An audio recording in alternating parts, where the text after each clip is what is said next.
شاد باری تعالیٰ ہوتا ہے کہ ان الحسنات یذہبن السیئات، بے شک کہ نیکیاں برائیوں کو دور کر دیتی۔ بہت خوبصورت انداز سے اللہ سبحانہ تعالیٰ نے ایک فارمولا دیا ہے، ایک اصول دیا ہے، ایک پرنسپل دیا ہے۔ اب کیا کیا چیز حسنہ ہے، مجھے اس کو پیش کرنا ہے قرآن اور حدیث کی روشنی میں، احمد میں کی توجہ رہے گی۔ ان الحسنات، حسنات جمع ہے حسنہ کی۔ حسنہ کہتے ہیں نیکی کو، اچھائی کو، بھلائی کو، اچھے کام کو۔ اور قرآن کریم میں جگہ جگہ پہ اس کا تذکرہ ہے کہ من جاء بالحسنۃ فلہ عشر امثالھا، جو ایک نیکی کرتا ہے اسے 10 گنا ثواب ملتا ہے۔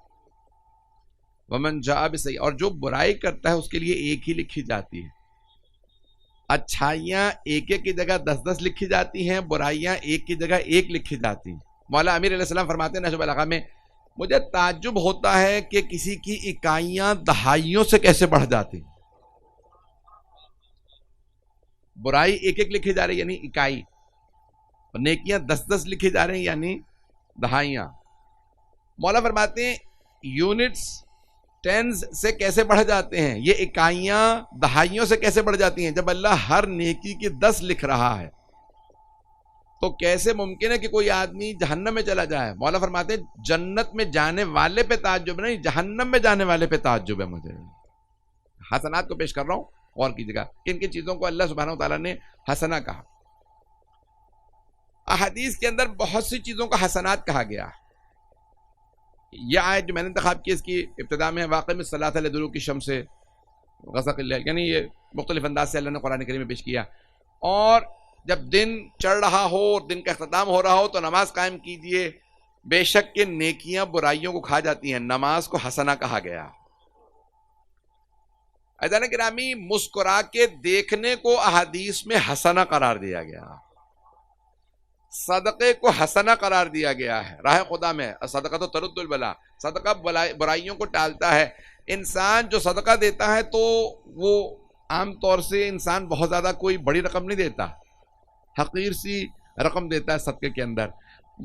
حدیث میں 5 چیزیں وہ پیسہ ہاتھ سے جاتے ہوئے کہہ کے جاتا ہے، سب کچھ پیش نہیں کروں گا، اشارے کر رہا ہوں۔ جب وہ حقیر سا پیسہ جا رہا ہوتا ہے تو وہ یہ کہتا ہے میں حقیر تھا، تو نے مجھے باعظمت بنا دیا، کیونکہ اب میں اللہ سے منسوب ہو گیا ہوں۔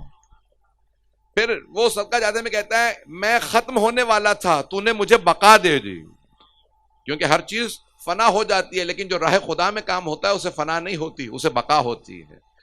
میں تیرا دشمن تھا، پیسہ دشمن بن جاتا ہے نا انسان کے لیے، پیسہ میں تیرا دشمن تھا، تو نے مجھے اپنا دوست بنا لیا۔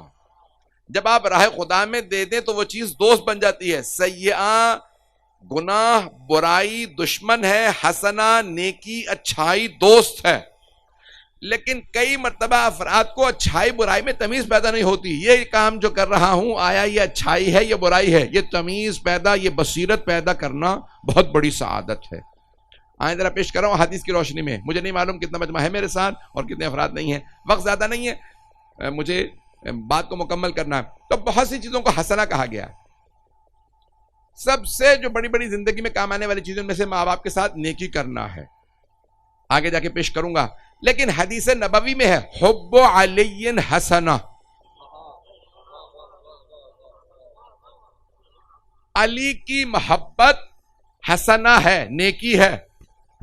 اور بعض آدمی صرف یہاں پہ حدیث رکتی نہیں، لا یضر معہ سیئہ، ایسی نیکی ہے جس کے ساتھ برائی نقصان نہیں پہنچاتی۔ بہت سے لوگ پریشان ہیں۔ ایک اور حدیث میں ہے حب علی یأکل السیئات کما تأکل النار الحطب، علی کی محبت برائیوں کو ایسے کھا جاتی ہے جیسے آگ سوکھی لکڑی کو۔ مجھے نہیں معلوم کتنے لوگ ہیں۔ عزیزان گرامی، علی کی محبت برائیوں کو ایسے کھا جاتی ہے جیسے آگ سوکھی لکڑی کو۔ آگ سوکھی لکڑی کو بہت تیز کھاتی ہے، گیلی لکڑی کو آگ نہیں لگتی۔ عزیزان گرامی، اب یہاں علماء نے بحث کی ہے، مفہوم کیا ہے؟ آیا مولا امیر علیہ السلام کی محبت بڑھتی رہے گی، گناہ بھی بڑھتے رہیں گے اور یہ محبت گناہوں کو کھاتی رہے گی؟ نہیں، بلکہ اگر مولا علی کی محبت بڑھے گی تو برائیاں خود بخود کم ہوتی چلی جائیں گی۔ مولا علی کی محبت خود بخود برائیوں سے بچاتی ہے۔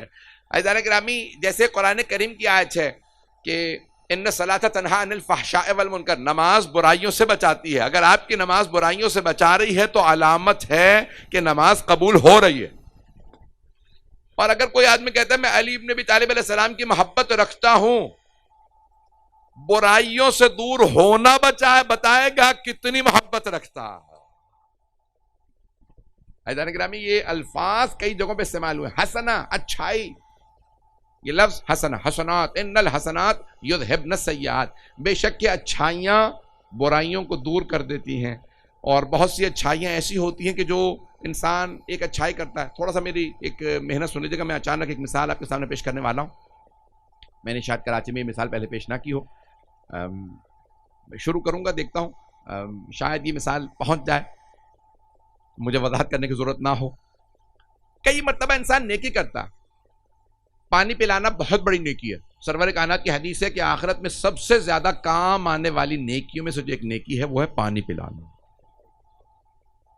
اور بعض حدیث میں یہاں تک ہے لِكُلِّ كَبَدٍ حَرَّةٍ، ہر گرم کلیجے کو ٹھنڈا کرنا ثواب رکھتا.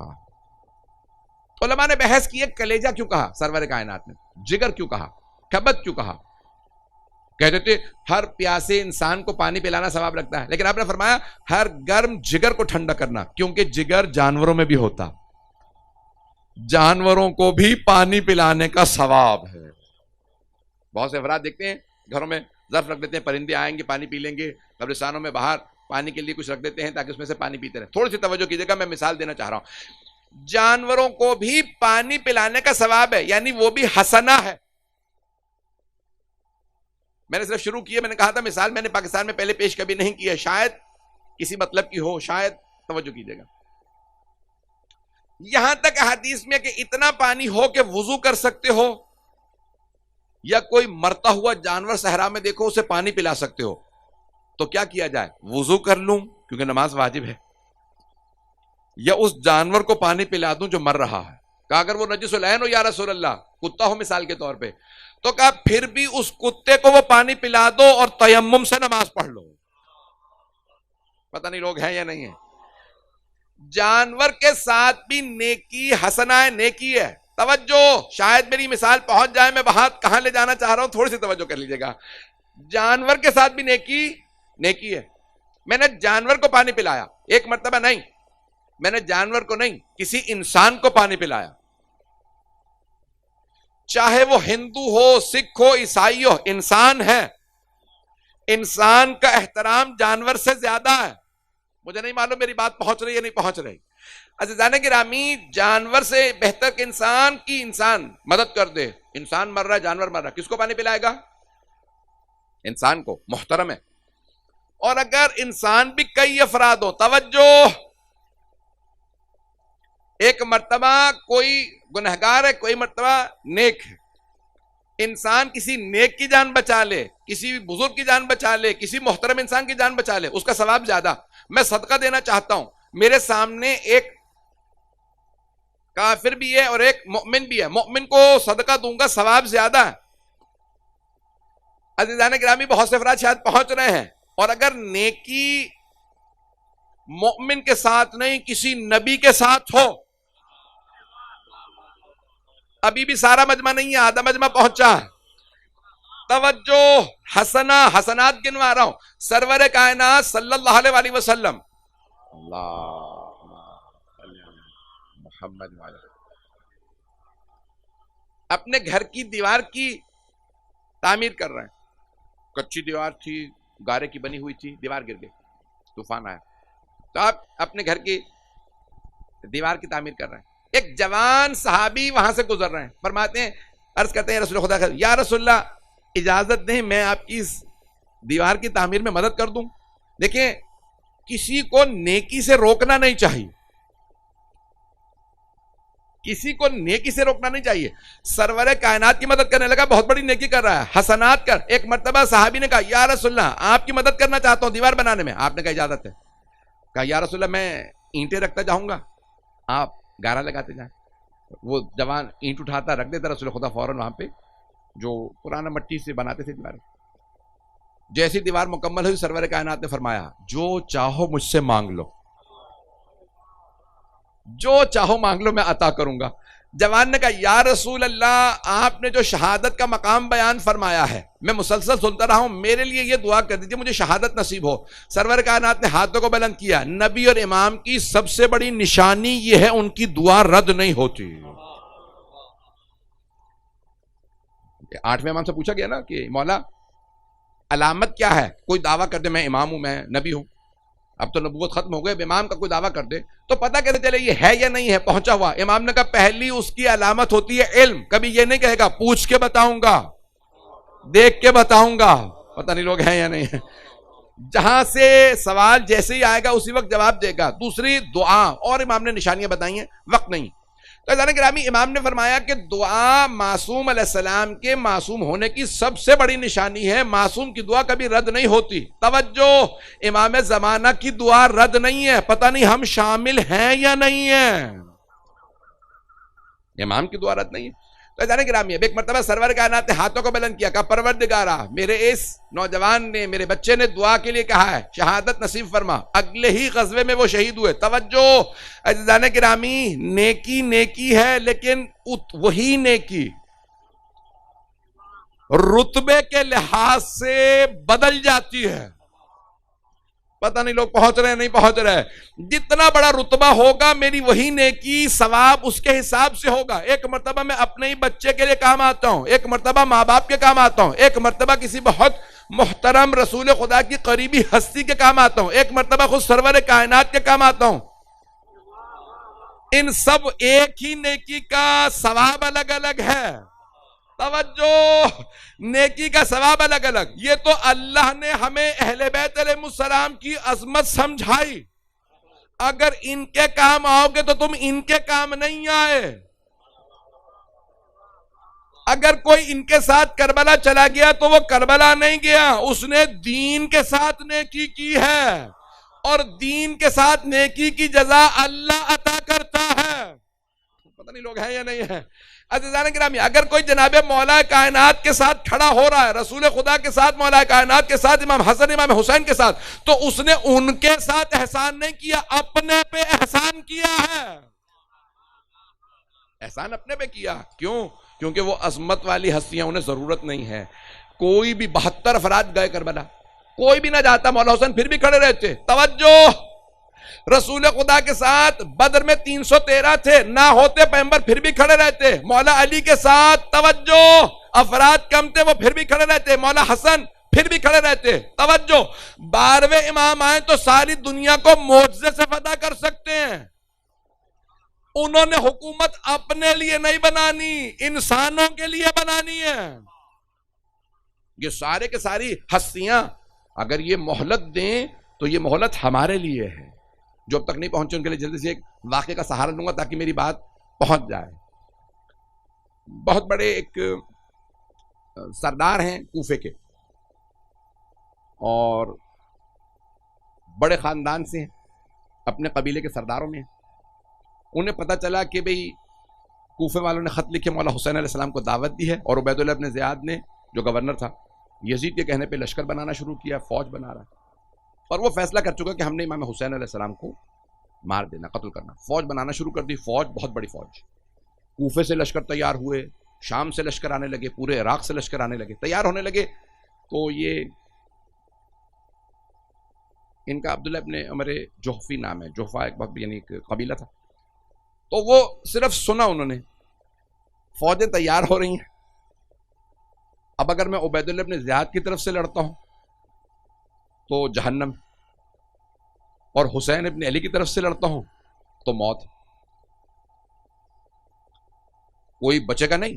حسین ابن علی کے ساتھ چند افراد ہیں, عبید اللہ ابن زیاد, یزید, یہ عمر سعد, یہ بہت بڑی فوج بنا کے لے کے آیا. مجمع ہے میرے ساتھ, نماز ہونے والی ہے. دیکھیں اذان سے پہلے مجھے مکمل کرنا ہے, تھوڑا سا وقت لوں گا. ہماری اذان 10-15 منٹ لیٹ ہوتی ہے, میں اس دوران مسائل پڑھ دوں گا, صرف زیادہ وقت نہیں لوں گا آپ کا. تو اس نے کہا کیا کروں بھائی, امام حسین علیہ السلام کے ساتھ موت نہیں ہے, شہادت ہے. موت میں شہادت میں بڑا فرق ہے. کاش یہ سمجھ میں آ جاتا.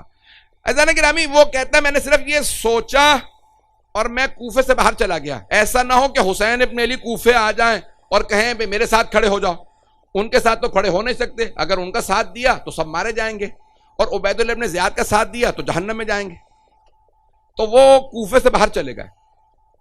یہ کوفے والا نے بعد میں بتایا کہ وہ ایک مرتبہ کوفے واپس آئے، پھر اس کے بعد انہوں نے وہ پاگل ہو گئے اور انہوں نے خودکشی کر لی۔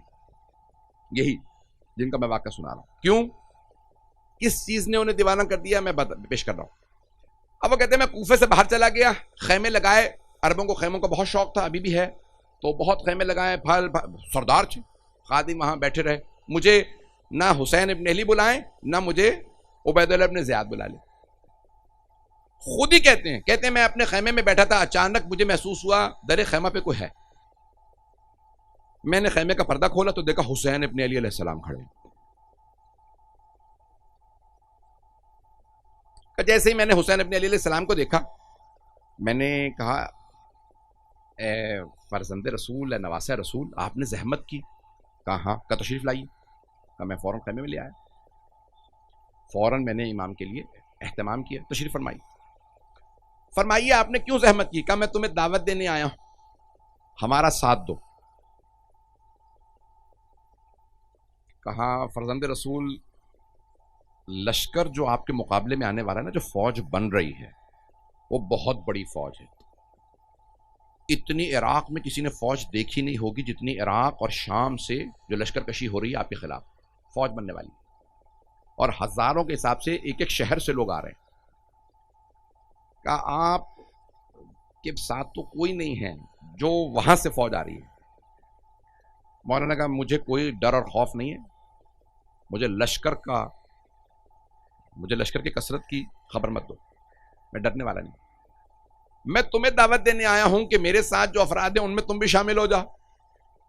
کہا میں آپ سے معذرت چاہتا ہوں، آپ کے ساتھ نہیں آ سکتا کیونکہ یزید کی فوج بہت بڑی ہے، لیکن کوفے میں کسی کے پاس ایسا گھوڑا نہیں ہے جیسا میرے پاس، میں اپنا گھوڑا آپ کو پیش کرتا ہوں، کسی کے پاس ایسی تلوار نہیں ہے جیسی میرے پاس، جیسے آج کوئی کہے کہ میرے پاس بہت بڑا ٹینک ہے، بہت بڑی کوئی بندوق ہے، کچھ ہے، بہترین گاڑی ہے، میں اپنا گھوڑا آپ کو پیش کرتا ہوں، اپنی تلوار آپ کو پیش کرتا ہوں۔ مولانا نے کہا اگر تیری تلوار چاہیے ہوتی، تیرا گھوڑا چاہیے ہوتا تو کہہ دیتا، نہ تیرے گھوڑے کی ضرورت نہ تیری تلوار کی، میرے بازو کافی ہیں، میں علی کا بیٹا ہوں، جو ذوالفقار میرے پاس ہے وہ کسی کے پاس نہیں ہے، جو سواری میرے نانا رسول خدا کے المامون میرے پاس ہے، کسی کے پتہ نہیں لوگ ہیں یا نہیں ہیں۔